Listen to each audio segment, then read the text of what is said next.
हमें उम्मीद है कि सच्चाई बहुत जल्द हम सब के सामने आएगी। वो फ्री एंड फेयर इलेक्शन चाहते हैं तो हमारी पार्टी को बगैर किसी रोक टोक से बैंक अकाउंट्स का इस्तेमाल करने दे।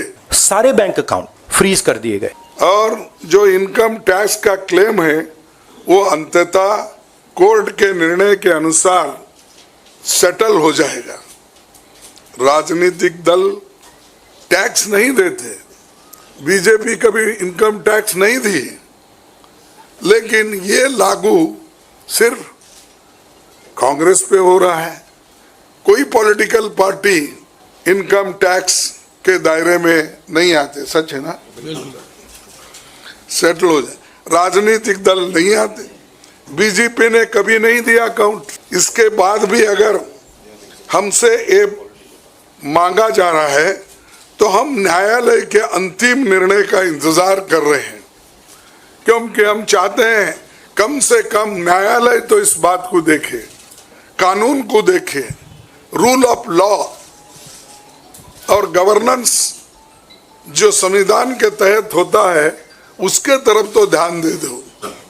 क्योंकि आज वो हुकूमत में है, कल दूसरी पार्टी आएगी, लेकिन हमको ये लेवल प्लेइंग ग्राउंड जो हमने पहले से बनाया था, नेहरू जी से लेकर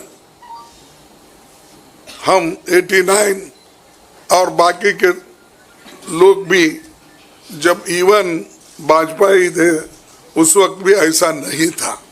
लेकिन यहाँ ये 18वीं लोकसभा का चुनाव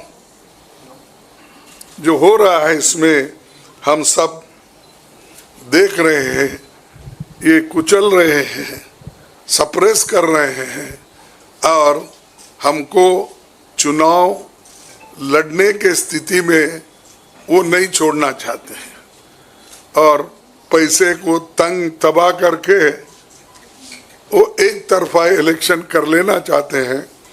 लेकिन लोग भी होशियार है, इसको जानते हैं और लेवल प्लेइंग फील्ड बने रहने के लिए ये उनके जो बाधक है और जो हमारे अकाउंट्स फ्रीज किए हैं वो तत्काल उसका रिलीज होना चाहिए और हमको चुनाव में डेमोक्रेसी और संविधान को बचाने के लिए लेवल प्लेइंग ग्राउंड होना चाहिए।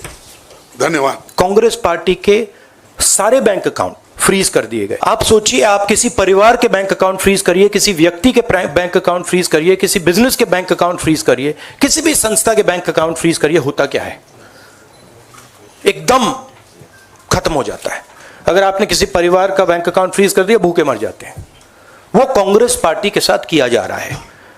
1 महीने पहले यह हुआ और किसी संस्था ने, हिंदुस्तान की संस्था ने, किसी कोर्ट ने, किसी इलेक्शन कमीशन ने चूं तक नहीं कहा। सब ड्रामा देख रहे हैं। 20% हिंदुस्तान के लोग कांग्रेस पार्टी को वोट देते हैं। हम 20% लोगों को रिप्रेजेंट करते हैं और आज हम रेलवे टिकट नहीं खरीद सकते। आज हम अपने नेता को एक शहर से दूसरे शहर नहीं भेज सकते। हम एडवर्टाइजमेंट नहीं लगा सकते। और क्यों? 14 लाख रुपए 7 साल पहले 14 लाख रुपए का इशू है और 200 करोड़ रुपए का फाइन और सारे के सारे बैंक अकाउंट फ्रीज कर दिए। जब इनकम टैक्स, ये दिखाना मुझे जरा, सॉरी, क्या 200 करोड़, जब इनकम टैक्स, साफ इनकम टैक्स की जो एक्ट है साफ कहता है कि ज्यादा से ज्यादा 10,000 रुपए का फाइन लगेगा। तो यह है हिंदुस्तान का लोकतंत्र। यह क्रिमिनल एक्शन है कांग्रेस पार्टी के खिलाफ और हिंदुस्तान के लोकतंत्र के खिलाफ, और यह क्रिमिनल एक्शन हिंदुस्तान के प्रधानमंत्री कर रहे हैं। मेरी विनती है कि जो हिंदुस्तान के इंस्टीट्यूशंस हैं, जो वो अपने आप को हिंदुस्तान के इंस्टीट्यूशंस मानते हैं, डेमोक्रेसी को प्रोटेक्ट करते हैं, लोकतंत्र को प्रोटेक्ट करते हैं, हिंदुस्तान के कोर्ट्स हो, हिंदुस्तान का इलेक्शन कमीशन हो, वो इसके बारे में कुछ करें। और ये कहना कि हिंदुस्तान दुनिया की सबसे बड़ी डेमोक्रेसी, झूठ है। यहां कोई डेमोक्रेसी नहीं है। बिगेस्ट ऑपोजिशन पार्टी का आपने बैंक अकाउंट बंद कर दिया और 1 महीने कोई कुछ नहीं बोल रहा है। केसरी जी के टाइम से नोटिस आया है। तो अजीब सी सिचुएशन है, सब लोग देख रहे हैं और हर संस्था मतलब का रोल है इसमें, कोर्ट्स का रोल है, इलेक्शन कमीशन का रोल है।